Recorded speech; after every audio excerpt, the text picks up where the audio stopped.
apa kabar? Saatnya Anda menyimak berita Palembang bersama saya Agisa Febila. Sejumlah berita menarik akan kami sajikan untuk Anda berikut 3 berita utama hari ini. Sumur minyak ilegal di Desa Parung, Kabupaten Musi, Banyuasin meledak. Akibat peristiwa ini 4 orang tewas. 1 bulan melarikan diri, salah satu pelaku pembunuhan pegawai koperasi yang jasadnya dicor menyerahkan diri.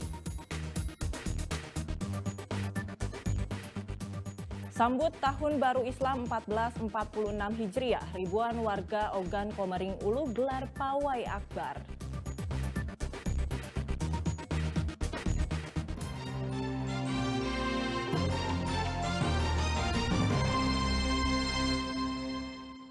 Sumur minyak ilegal di Desa Parung, Kabupaten Musi, Banyuasin yang menyemburkan minyak meledak.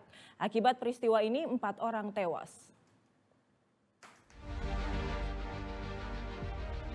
Sebuah video menunjukkan kondisi pasca ledakan sumur minyak ilegal di Desa Parung, Kecamatan Sungai Lilin, Kabupaten Musi, Banyuasin pada akhir Juni lalu. Sebelum meledak, sumur minyak ilegal yang digali oleh warga ini menyemburkan minyak mentah hingga mencemari aliran Sungai Dawas dan Sungai Parung hingga radius 50 km. Adanya minyak mentah yang mengalir di sungai mengundang warga berbondong-bondong untuk memeras minyak yang memiliki nilai jual.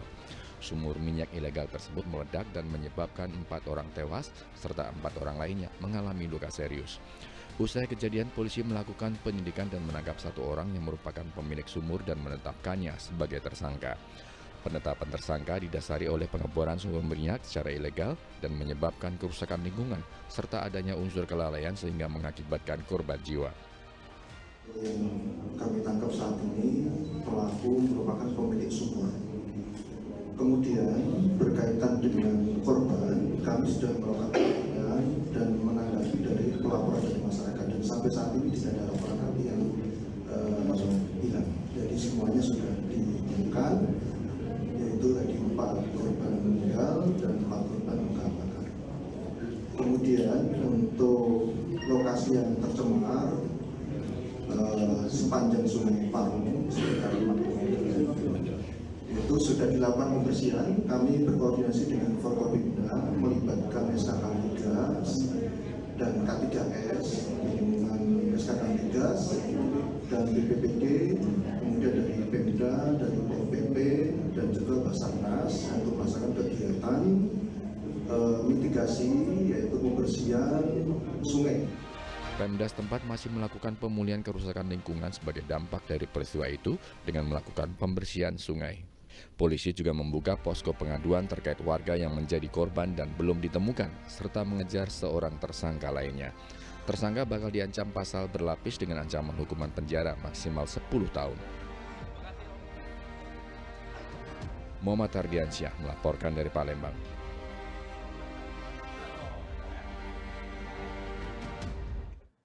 1 bulan melarikan diri, salah satu pelaku pembunuhan pegawai koperasi yang jasadnya dicor di toko pakaian di Kota Palembang akhirnya menyerahkan diri.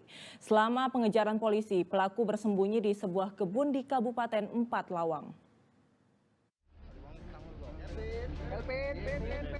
1 dari 3 tersangka kasus pembunuhan pegawai koperasi yang jasadnya dicor di sebuah toko pakaian di kawasan Maskarabet, Kecamatan Sukarami, Kota Palembang, akhirnya menyerahkan diri.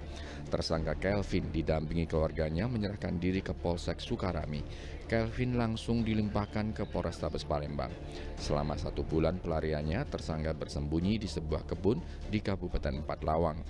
Pemuda berusia 21 tahun ini menyerahkan diri setelah polisi melakukan pendekatan dengan keluarganya. Tersangka Kelvin merupakan keponakan dari istri pelaku utama Antoni. Adapun peran tersangka atas kasus ini adalah ikut melakukan pemukulan kepada korban. Gempa Lawang. Gempa Lawang ya Bang ya. Tempat kita lakukan penggerbekan sehingga pelaku migra Bang ya. Ya, oke. Bang, ini Kapolres ya. Ini tangkap di Palawang Bang ya. Ya, dinyatakan dari sini dia dari Palawang ya. Oke. Dengan penyerahan diri ini, Berarti semua pelaku kasus pembunuhan pegawai koperasi bernama Anton Eka Saputra yang berjumlah 3 orang sudah ditangkap. Ketiga tersangka masing-masing Antoni, Pongki, dan Kelvin dijerat dengan pasal tentang pembunuhan berencana yang ancaman hukumannya paling lama 20 tahun penjara, seumur hidup, atau bahkan hukuman mati. Dedi Erwansyah melaporkan dari Kota Palembang. Seorang pria di Kota Palembang mengaku telah menjadi korban penipuan saat membeli sebuah sepeda motor melalui media sosial. Korban pun menderita kerugian hingga jutaan rupiah. Kasus penipuan melalui media sosial kembali terjadi. Korbannya kali ini adalah seorang pemuda bernama Ari Ramadan warga Kertapati, Kota Palembang. Atas kejadian ini, korban menderita kerugian sebesar 4 juta rupiah. Kasus ini dilaporkan korban ke Sentra Pelayanan Kepolisian Terpadu SPKT Polrestabes Palembang pada Rabu lalu. Kasus penipuan bermula saat korban berkomunikasi melalui media sosial dengan seseorang yang mengaku anggota TNI yang ingin menjual sepeda motornya. Setelah harga disepakati, korban pun mentransfer sejumlah uang. Namun sayangnya sepeda motor yang telah dibeli tidak kunjung tiba di rumah korban. Korban pun mulai curiga karena ponsel pelaku kini tidak bisa dihubungi. Motor ini ada di Jambi katanya. Saya dulu sempat ada di Palembang, dinas di Kodim berapa itu katanya. Dia Ngaku TNI? Ya, siap. Nah terus? Dia katanya kalau misalnya aku tanya kan berapa harganya, 4,7 ya sempat nego kan, turunlah 200 jadi 4,5. 4,5 juta. Itu COD ya bagaimana? Nah dia tuh ngomong pertama nanti barangnya saya kirim dulu, kalau sudah sampai di lokasi baru masih transfer ke si pihak yang TNI tadi. Nah terus? Pas ininya apa namanya, pas sudah kejadian itu sorenya dia tuh nak ngirim motor tuh lah dikemas lah atas nama aku kan, lokasi aku, dan juga pas itu dia minta transfer untuk DP 500. Kamu transfer 500. terus? Nah yang kedua tuh dia minta transfer lagi dengan alasan nak ngirim surat-suratnya, soalnya kalau nak ngirim motor ke luar negeri harus keluar wilayah itu kan harus ada surat-suratnya, kalau tidak bisa katanya bodong kayak itu kan. Berapa kamu Transfer 2 juta, jadi total 2.500.000. Sudah tertransfer? Ya. Nah terus? Yang ketiganya dia minta transfer lagi untuk pelunasan, untuk bawa BPKB katanya. Jadi kan seluruhnya itulah STNK, BPKB, motornya. Jadi berapa total? 2 juta lagi, jadi total 4.500.000. 4.500.000. Sampai sekarang motor tidak ada? Tidak ada datang ya? Tidak ada datang. Motor apa?